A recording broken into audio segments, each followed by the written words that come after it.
N'ayez pas peur, chers frères et sœurs des Cénacles de la Garde, chers amis. Ça pourrait être le thème de cet entretien au tout début de cette nouvelle année que nous allons passer ensemble, et j'espère bien que nous allons pouvoir redémarrer d'un bon pied ces Cénacles, ces temps de fraternité que nous essayons de vivre sur notre paroisse. N'ayez pas peur, pourquoi?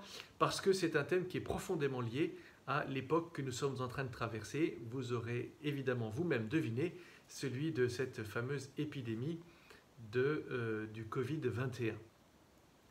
N'ayez pas peur, c'est l'exhortation de Jean-Paul II, alors qu'il vient d'être élu pape en 1978. N'ayez pas peur d'ouvrir grandes les portes au Christ.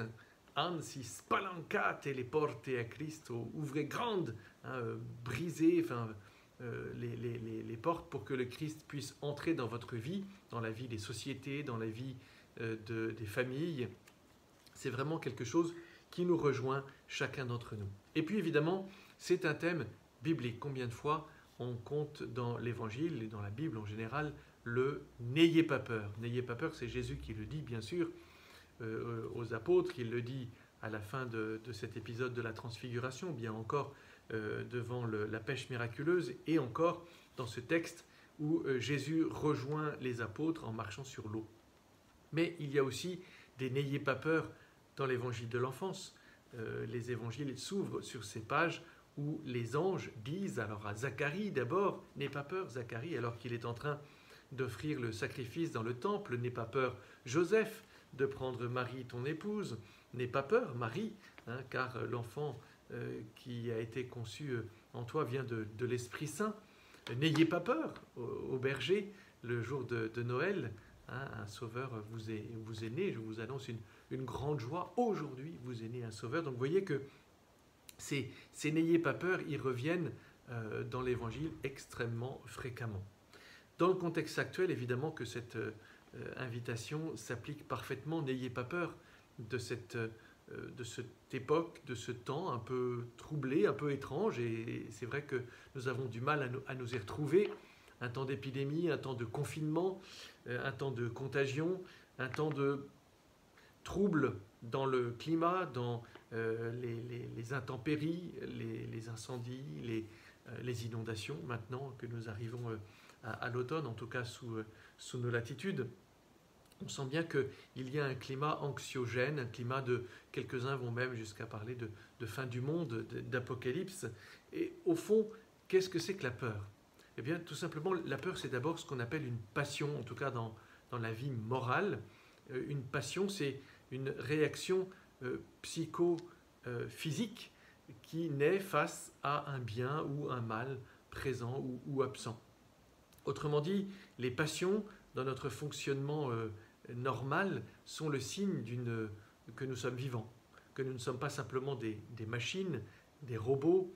Nous ne sommes pas simplement des cailloux ou même des plantes, et les plantes n'ont pas peur, mais que nous avons des réactions face au monde qui nous entoure. Et ces réactions ne sont ni bonnes ni mauvaises.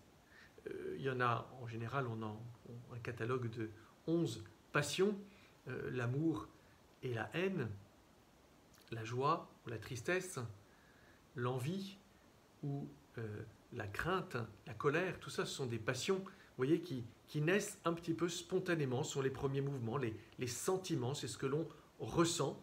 Et par exemple, vous êtes attiré par quelqu'un, vous y êtes absolument pour rien.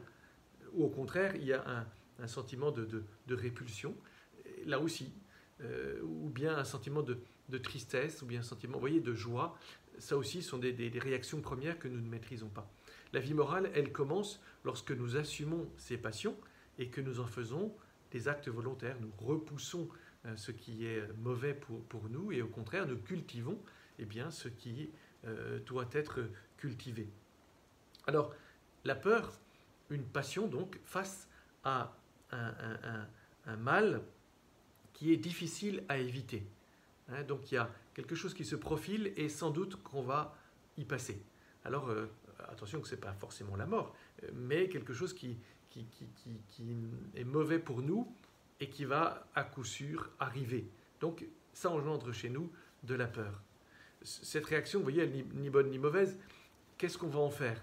quelquefois, il est bon de cultiver la peur. Quelqu'un qui est conduit d'une manière terrible, terriblement mauvaise, et qui n'a pas peur, c'est terrible pour lui, mais aussi pour ceux qui l'embarquent dans sa voiture. Donc, vous voyez que cette peur, quelquefois, il va falloir la cultiver.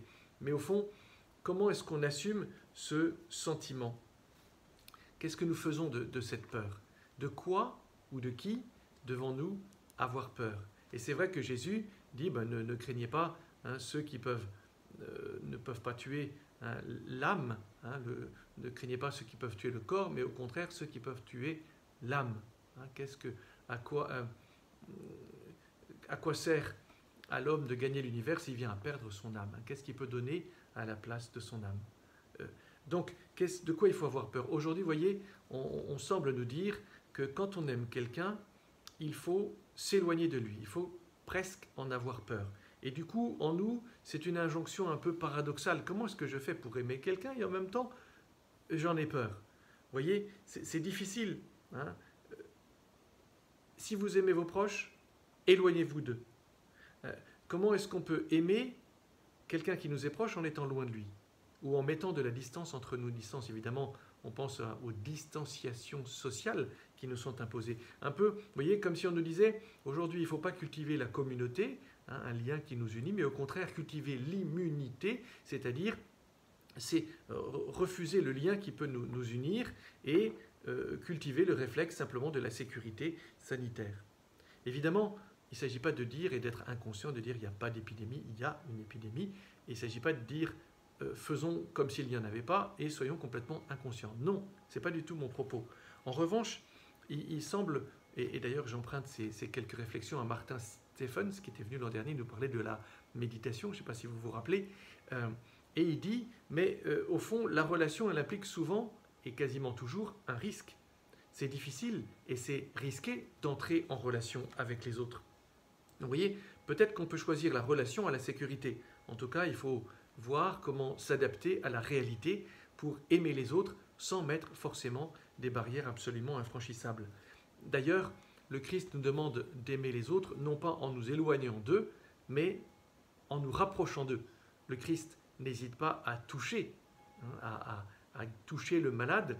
Je pense évidemment à saint François d'Assise qui va embrasser le lépreux. Alors là aussi, il ne s'agit pas d'être inconscient, mais de se dire, mais au fond, la relation, l'amour va jusqu'à ce contact qui peut être effectivement extrêmement risqué. Et puis, l'amour ne se manifeste pas simplement à travers des commandements négatifs. Ne fais pas à autrui ce que tu ne veux pas qu'on te fasse, mais fais à autrui ce que tu veux qu'on te fasse. Donc, là aussi, il s'agit de se demander, mais de quoi est-ce que le Christ nous demande d'avoir peur et comment nous entrer en relation avec les autres? Vous voyez, c'est quelques jalons déjà pour ce thème de la peur que nous continuerons la prochaine fois.